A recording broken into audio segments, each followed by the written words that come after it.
இந்த ஒருங்கிணைப்பு முயற்சிங்கிறது எப்படி சார் இருக்குது? இல்லை, ஒருங்கிணைப்பு முயற்சிங்கிறது இப்போ இந்த கரூர் சம்பவத்துக்கு அப்புறம் ஒட்டுமொத்த அரசியலுமே குழம்பி போயிருக்கு.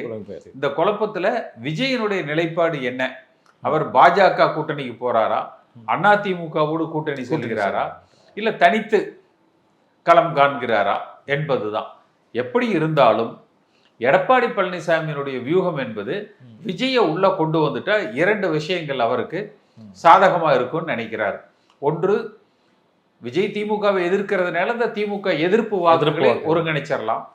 அடுத்து இந்த பர்செப்ஷன் இருக்கு இல்லையா, அதிமுக எல்லாரும் ஒன்னா சேர்ந்து தான் ஆட்சி அமைக்க முடியும், ஜெயிக்க முடியுங்கிறத அதை உடைச்சிடலாம். அதற்கு அவர் நினைக்கிறாரு. அதிமுகவில் எடப்பாடி பழனிசாமிக்கு எதிரானவர்கள், எடப்பாடி பழனிசாமியால் புறக்கணிக்கப்பட்டவர்கள், நீக்கப்பட்டவர்கள்